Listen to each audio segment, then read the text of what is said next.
What's going on, guys? This is Tower number 9. This time I'm going to be showing a Grand Moff Tarkin Cunning build, playing against my opponent's Command Boba here. So we're going to see how this goes, and you may notice there's been a lot of cunning content on the stream on the channel recently. So there's been, cunning heroes, other heroes using cunning bases. And the reason for that, I believe, is that the recent aspect preview for cunning has got a lot of people excited about playing those decks. So, it's been a maybe unusually cunning environment over on the in the Star Wars Unlimited community over the last few days with some of those cool new previews, but we'll have to see whether that continues as things go on. So I'm going to lead off with the Seasoned Short Trooper, 2 cost 2/3. When you control 6 or more resources, this unit gains +2 power. Also my favorite art in the game right now. Pretty sweet. My opponent's going to play out a Tie LN, also a pretty cool piece of art, but that one's just a vanilla 1 cost 2/1. So Grand Moff Tarkin's ability allows you to exhaust him and spend a resource to give an experience token to an Imperial unit, which can be quite useful. It pairs well with some of the other Imperial synergy cards too. If you build a very Imperial heavy deck and play cards like General Veers, Snowtrooper Lieutenant, High Advanced, maximum firepower, there's a lot of Imperial trait synergy that you can get going, which seems decently solid. Also, that ability works really well on 1 cost units because you can play them and then use your other resource to buff them on that first turn. So, for instance, the thing that actually inspired me to make this deck, I believe, was the new ISB agent, a 1 cost 1/3, where when you play him, if you reveal an event from your hand, you can deal 1 damage to a unit. With Tarkin, you can play that guy on the first turn, spend 1 resource to deploy to play him out, and then spend your other resource to buff him up to 2/4, which is an above curve stat line. Plus, you get that potential damage.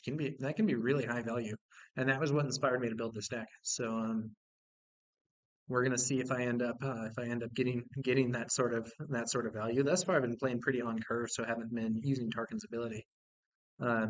This turn, both of us played Super Laser Technicians.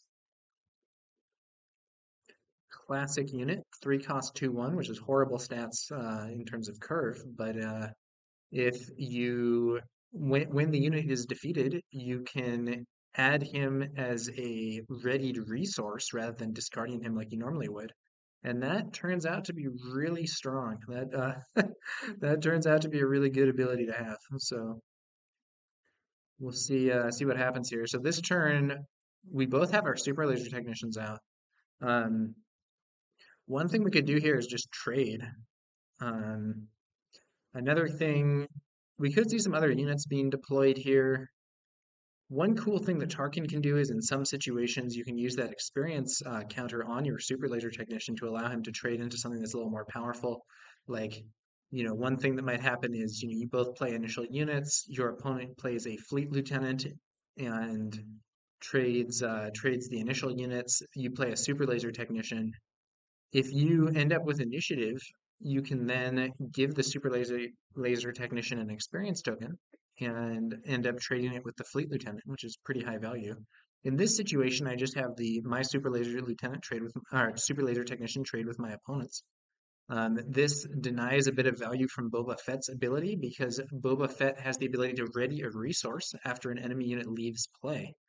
But in this case, because I took that trade while my opponent had not yet spent any resources, the ability got kind of wasted. So I deploy Colonel Yularen, a 2 cost 2/3, who heals your base for 1 when you deploy a command unit, including him himself. My opponent sends in a Viper Probe Droid, 2 cost 3/2. When it's played, you get to look at your opponent's hand, sees that I have a Tie LN, an Overwhelming Barrage, and a Shoot First. I deploy Tarkin. My plan here is to have Tarkin swing in there, defeat the Probe Droid, and give an experience token to my Shore Trooper. Um, Tarkin is a 5 cost 2/7. On attack, you may give an experience token to another Imperial unit. So 2/7 isn't the best fighting stats, but he has a pretty solid ability, and playing on 5 resources is on the earlier side as these things go. Right now, Sabine Wren deploys on 4 resources and is the fastest gun in the West or whatever. And my opponent plays no good to me dead. Exhaust a unit. That unit can't ready this turn, including during the regroup phase. So this is a really strong card. It basically exhausts a unit for 2 turns. And this is another one of the cards that I think was a big star kind of the recent Cunning aspect preview. And I think we're going to be seeing a lot of no good to me dead. So I end up playing out a shoot first to take down that droid while keeping my seasoned shore trooper undamaged. My opponent deploys Boba. I deploy my TIE LN using my last resource there. So right now, my opponent, I have a probably stronger board than my opponent, but Thrawn or Tarkin, I always get Tarkin and Thrawn mixed up. You know, the two Imperial commanders whose ranks start with Grand and whose names start with the letter T, but quite different. Anyway, I having Tarkin suppressed by that no good to me dead is a potential problem here. We'll have to see how it ends up panning out. My opponent swings with Boba and defeats my seasoned shore trooper, taking 2 damage in the process. That's probably a good move. That shore trooper was going to grow to a 4/3 instead of a 2/3 on the next turn, assuming that I resource something, which is very likely. So dealing with it now is a more efficient strategy. My opponent is then going to use the Energy Conversion Lab to give a unit ambush here and spend 3 resources, deploying Boba Fett Disintegrator, who swings into Tarkin, I believe, and inflicts 6 damage. So Boba Fett Disintegrator has an ability where on attack he deals 3 damage if the target is a unit that is exhausted and did not interplay this turn. The interesting thing that you might not realize at first glance about that ability is that leaders that deployed this turn still didn't interplay this turn because they were already in play just on their other side. Similarly, Boba's ability, which is activated based on enemy units leaving play, doesn't actually work if the only enemy unit that's left to play is a leader that was defeated, because leaders that are defeated don't leave play. They just flip to their leader side and go to a different zone, but they are still in play. So interesting little tidbit there. In this case, I send in Agent Callus ambushing my opponent's Boba Fett Disintegrator. Um, Now, Callus is only a 4/4, but because Boba did take 2 damage from Tarkin, that's enough to allow me to get Boba defeated. Yularen then heals my base for 1 because Agent Callus is a command unit, and I get a card draw because the Boba Disintegrator that I just defeated is a unique unit. So pretty good value for me on that play. And Callus still in play, albeit heavily wounded, and we'll see if I can get some more value out of him later on.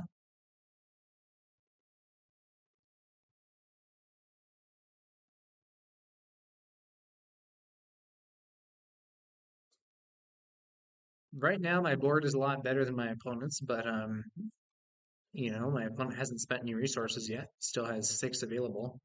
I'm sort of in this sort of situation. You have to kind of hope they don't have some big stuff that they've drawn in order to do some major damage to you.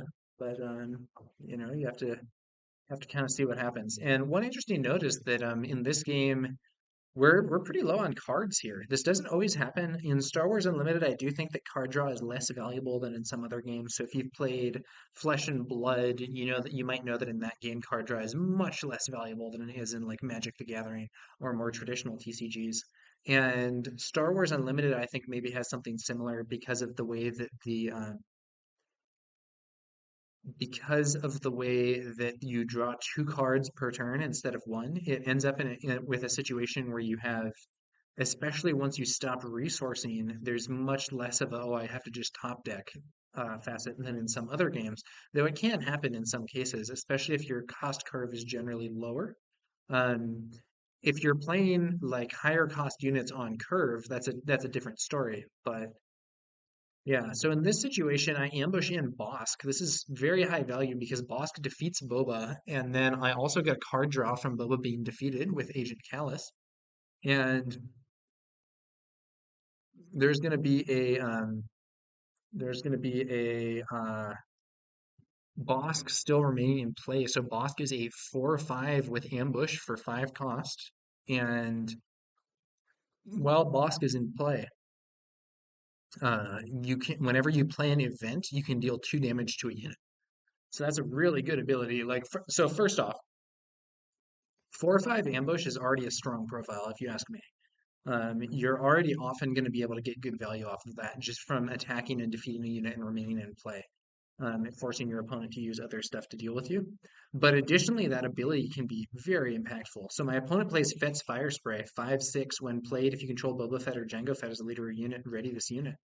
Also has an ability that allows you to exhaust non-uniques. But there's my copy of No Good to Me Dead. My opponent used this to lock down my Tarkin. I'm going to use it to hit my opponent's Fett's Fire Spray.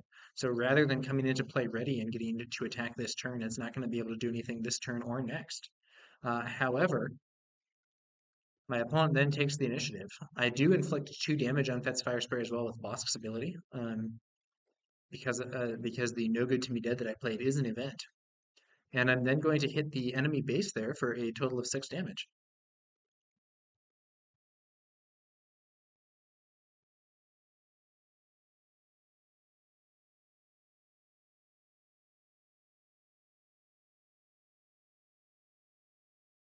This is right now a pretty good situation, but there is some danger of an overwhelming barrage here, because one disadvantage to this sort of exhaust based counters is that they do leave the enemy unit in play. So if the enemy unit has passive abilities, if it has, if they have cards like overwhelming barrage, maximum firepower, stuff like that that uses your unit's strength as an input, they can still use that even though they can still use that stuff even though their unit can't attack normally. In this case, though, it's me who gets to play Overwhelming Barrage, playing it on Bosk here, so that's going to be 6 damage. I deal 3 damage to the Seasoned Short Trooper and defeat it. Then I deal another 3 damage to Fett's Fire Spray, which would leave it alive on 1 life, but I get Bosk's ability, dealing that extra damage. And then because Fett's Fire Spray is unique, I get Callus's ability to draw a card. So super valuable Overwhelming Barrage there, defeated 2 units and drew me a card. In combination with the strong abilities that I have in play from Bosk and Callus.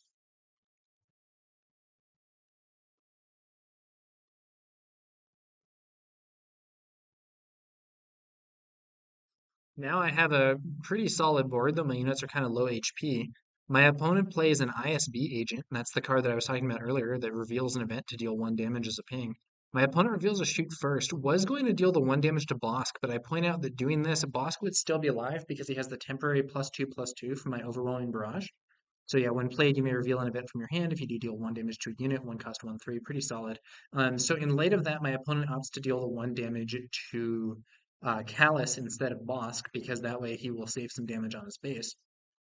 I play a surprise strike with Bosk, hitting the enemy base for I believe 9 damage. 4 base, add 2 for the barrage, that's 6. Then 3 more for surprise strike, that's 9. So heavy hit there. Additionally, Bosk's ability fires again.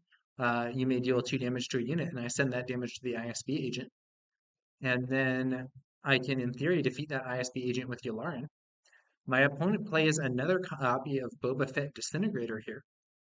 And in this situation, so I still haven't swung with Yularen, and I could also use Tarkin's ability to buff Yularen, but I actually decided to take the initiative instead. So because I drew another copy of Overwhelming Barrage with Agent Callus there, I'm going to be able to use that Overwhelming Barrage to defeat both of my opponent's units before they can do anything, and it will also buff Bosk up to 6 power, which will then put him in position to defeat the enemy base in 1 shot. And so I would rather kind of hit my opponent with that before they have the chance to do anything that could remove my copy of Bosk. So there's the barrage, 6 damage. This time I don't even need Bosk's ability to wipe the board, as they only have 6 HP remaining. Don't need the bonus 2 from playing an event. And that's going to be the game. My opponent concedes there. And we are going to move on to a round 2. I believe we only did 2 games this time, not 3. I believe we only did 2 of this matchup, but round 2 on the way. So Tarkin Cunning gets the win in the first round, and we're going to see whether or not I can do the same thing coming up in round 2. Jeddah City unused, by the way.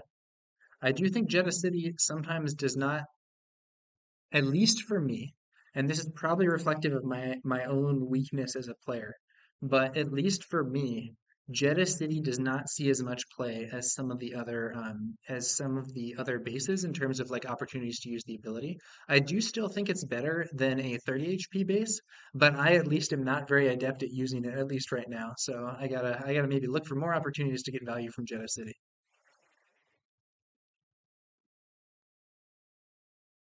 So in this game, I mulligan into a hand that has no turn one unit to deploy. That's a very negative position to be in. You don't wanna have that happening.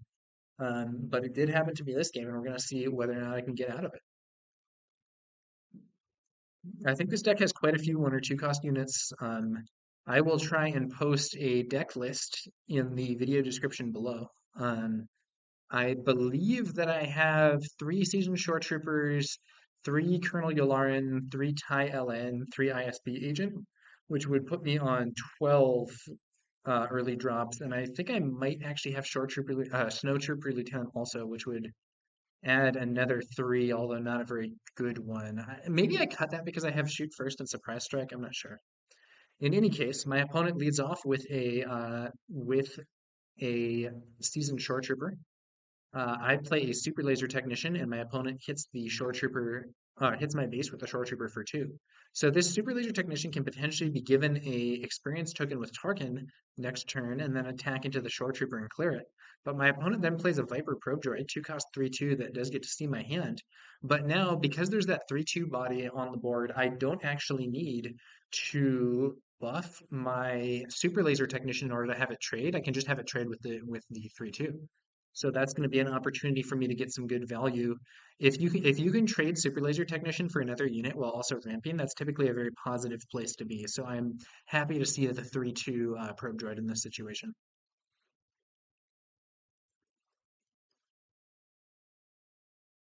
Okay, so now my opponent is going to be readying up. I took the initiative, and there we go. Super Laser Technician takes the trade with the probe droid. Now, to be fair, my opponent did get some bonus value on that from having seen my hand, so that's not nothing. But we will see how this progresses. Seasoned Shore Trooper here, swinging in for 2. So now I can deploy Tarkin. So what I like to do is deploy Tarkin, then buff him with the TIE Advanced, then attack with him and buff the TIE Advanced with his experience on attack. However, once again, no good to me dead comes out here. Exhaust a unit. That unit can't ready this round, including during the regroup phase. So Tarkin down for 2 turns. Not what I want to see. I end up playing General Veers, 3 cost 3/3, giving other friendly Imperial units +1/+1. My opponent plays a copy of Recruit, and this searches the top 5 cards of your deck for a unit, reveal it, and draw it. 1 cost command event. You put the other cards on the bottom of the deck in a random order. Now, this is a very interesting situation. It leads to a very interesting gameplay scenario here. So my opponent is searching for these cards, trying to figure out do they see a unit at all? Seems pretty likely, like most decks or most of the units at this point. Um, but then what are they going to pick? And they actually pick Agent Callus. So Agent Callus 4/4 ambush. When another unique unit is defeated, you may draw a card. Use this ability only once each round. Callus goes to hand. So here's the thing about this situation. By drawing this Agent Callus, my opponent has a huge threat to my copy of General Veers because General Veers is a 3/3 unique. So Callus at 4/4 can be deployed to defeat General Veers with ambush, and then having defeated General Veers will draw a card from defeating a unique unit. However, I actually have a good counter to this play. So I take the initiative, and now on my turn, what I'm going to do here is in order to counter the potential callous ambush on Veers, I'm going to use the tie advanced that I have in hand to buff Veers, making him a 5/5. So now that callous ambush would be unfavorable to my opponent rather than favorable, and it creates a situation where um, I have kind of dodged an incoming play that would have been really high value for them. So tie advanced, when played, give 2 experience tokens to a friendly Imperial unit. Basically the same thing as the Rebel Wing Leader, except 3/2 instead of 2/1, and it does cost 4. And the funny thing is that minor change in stats actually makes the tie advanced a lot worse. So tie advanced is often not even seen in villainous decks, especially ones that are not that don't have Imperial leaders. But Wing Leader is a super core card for Rebels and is played even in decks that do not have a Rebel leader. So an example of that would be Han Solo decks are often running Wing Leader. It's just a really really good card. So in this case, I think the slight difference between being able to play it on the second turn versus the third turn and is quite relevant. And the difference between 2/1 and 3/2 is pretty minor. Both of those will die to 2 attack units in space, which are pretty common. Although the wing leader does get removed by ping damage, like Vader's ability, Vader's ability as a leader, or the 1 damage ping from the ISB agent. So in this situation, my opponent hits my base for 2 with his Shore Trooper. I hit the enemy base for 5 with Veers. I could have Veers remove the Shore Trooper, but I didn't want to give Callus the opportunity to take out Veers like that. My opponent then plays Callus and opts to ambush Tarkin, dealing 4 damage. So now I have an interesting decision. One thing that I could do is I could play this ISB agent that I have in hand and inflict 1 damage on Callus, defeating him by showing one of the events. The other thing that I could do is I could actually pass here, wait for my opponent to deploy Boba, and then play No Good to Me Dead to exhaust Boba for the next 2 turns. Both of those have something to commend them, but I think I end up going for the ISB agent play here to clear Callus, because one advantage of that play is it means my opponent's not going to get that card draw at all. With Callus being defeated, for my opponent can defeat a unique unit of mine with Callus on the board. And also, this version ends up with me on the initiative instead of my opponent on the initiative. So I play the ISB agent, reveal an event, 1 damage to Callus. Callus is defeated, and we are going to see Boba deploy this turn. But other than that, um, that other than Boba deploying and whatever he attacks and whatever my opponent does with the 2 resources Boba readies up, the turn is pretty over at this point. I don't really have anything else to do. But that 5/5 General Veers is a pretty nice asset to have here. And my opponent actually takes the initiative here instead of deploying Boba. This is interesting. So to me, this is signaling a overwhelming barrage, because it seems like the opponent wants to ensure they have the initiative rather than getting substantial value that they could actually get with Boba. I think they're going to just do an immediate barrage, and because they hit 6 resources this turn, that seasoned short trooper gets +2 power, so it is now a 4/3, and a barrage from it will be at strength 6, and that's exactly what we see. Overwhelming barrage at strength 6. So that's going to do 3 damage is needed to defeat Tarkin. You then do 3 damage to the ISB agent and defeat that also. But I think it makes more sense here to defeat the TIE Advanced, which only has 2 HP, and then have 1 extra point of damage to deal to, probably Veers, bring him down to 4 HP, which then puts him in range of an ambush attack from Bosk or Callus.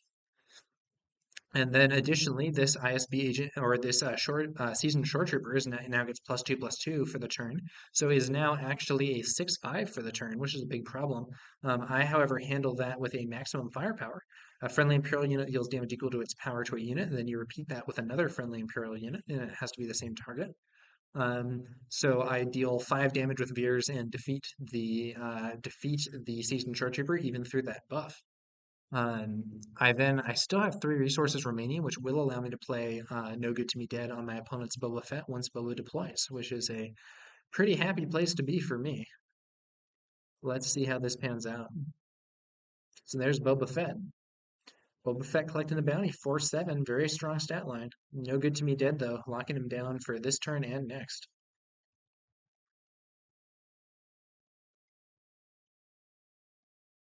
That No Good to Me Dead is a card that I think we're going to be seeing a lot of. I think it's going to see a lot of play. I think it's a competitive card. I think it is a really effective counter to leaders in particular who are normally kind of hard to control. But the idea of making it so your opponent's leader can't do anything for 2 turns is really big. My opponent takes the initiative here, and I swing in, dealing some substantial damage to the enemy base. I believe that is 7, since General Veers swings for 5 with those experience tokens, and the ISB agent gets +1/+1 for Veers, and himself hits for 2. Opponent's getting a little low on life here. We're at 13 life remaining.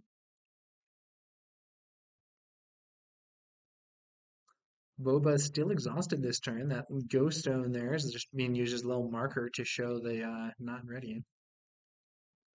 I have 2 copies of Agent Callus in hand, a Colonel Yularen, and an Overwhelming Barrage. One cool thing about playing Agent Callus here is that with Veers in play, Callus gets +1/+1 since he has an Imperial and ambushes at 5/5. However, my opponent has another Overwhelming Barrage here. And a Overwhelming Barrage for 6 from Boba. So that's going to be, I believe, 4 damage to defeat Veers, and then 2 extra damage just to wound that ISB agent. So high value play for sure. Overwhelming Barrage continues to be one of the strongest cards in the game, and as I mentioned earlier, this is one of the things that makes exhaust-based control less good against leaders than it might appear at first glance. Those big cards based on your power, the overwhelming barrage, the maximum firepower, or or cards that are benefiting from having the leader having like units in play, things like Admiral Akbar, they don't get suppressed even if you're exhausted. So exhausting Bobo was a cool play by me, but it wasn't enough to save Veers there from the barrage. I'm going to deploy Agent Callus here, but not ambush. I do heal 1 from the Colonel Yularen. Ambushing there wouldn't be productive because I would be defeated in exchange for 4 damage, which I would rather not do. Wouldn't get a card draw since I wouldn't defeat Boba. Might be a different story if I can get him to lower HP first, but yeah. I'm going to swing in with the ISB agent, doing another point of damage.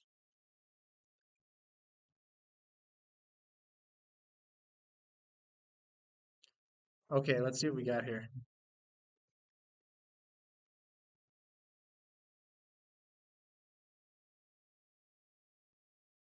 So my opponent has that readied Boba Fett. Maybe he's finally going to get a chance to actually attack after being exhausted by No Good to Me Dead for quite some time. 2 rounds is a long time in this game. So my opponent spends 1 and plays a shoot first, allowing Boba to swing and deal his damage before the opponent, which lets him hit that Agent Callus, defeat Agent Callus with that shoot first attack, hitting him before he can react and taking him off the board. And then Boba readies up the resource that he spent on the shoot first. I play a tie advanced, giving +2/+2 to Colonel Yularen here. So Yularen now a 4/5. That does allow him to survive an attack from Boba Fett, although it might be more productive to just go and push for the enemy base here. My opponent still has a lot of resources up. I think we each have 8 resources at this point. I believe that the deck that I was running did have Relentless as a top end card, so I wanted to keep resourcing and go for those big plays. My opponent plays an Asteroid Sanctuary, and so that card exhausts a unit, and then you can give a unit you control with cost 3 or less a shield token, but my opponent doesn't have one. I use Tarkin's ability, 1 resource and exhaust to give an experience token to an Imperial unit. I think that's the first time I've actually used it in this set here, which is kind of funny because Tarkin's ability is a lot more usable than some. So, but I give a +1, +1 there to the ISB agent. My opponent ambushes in Boba Fett Disintegrator using that energy conversion lab, and it actually does 6 damage there because the on attack ability does 3 since Colonel Yularen was exhausted and had not been played that round, and then the 3 damage from the main attack there is enough to defeat Yularen with Boba taking 4 damage himself, thanks to the experience tokens putting Yularen above his normal stats. My ISB agent attacks the enemy base, doing 2 damage there, I believe. My opponent plays out a defender. I think it's, what is it? Is it 7th Fleet Defender? I don't remember what the fleet is named. Um, I take the initiative there, and let's see how this goes.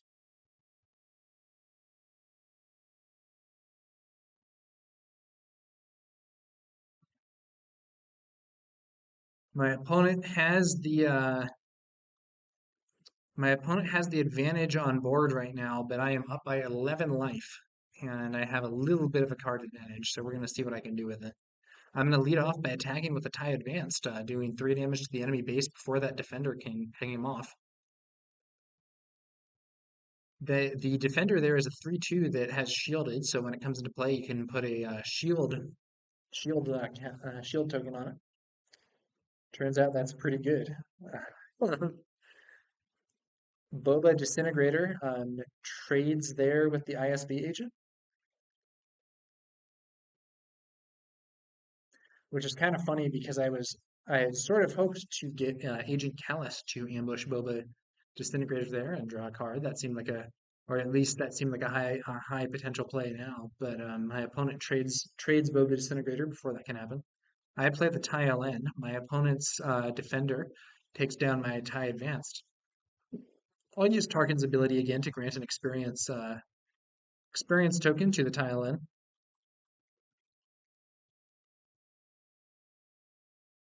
Boba Fett, still actually unhurt after all this struggle, swings in for the base, hitting it for 4 damage.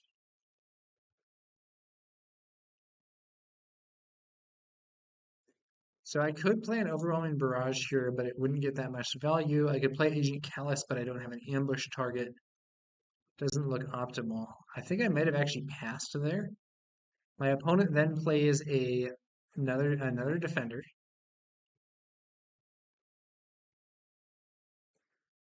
I could barrage here. It would deal, let's see, it would deal 5 damage. I could defeat the unshielded defender, knock a shield off of the one that was just played, and then give 2 damage to Boba, but that still wouldn't put Boba in range of Callus. It doesn't seem like an awesome play.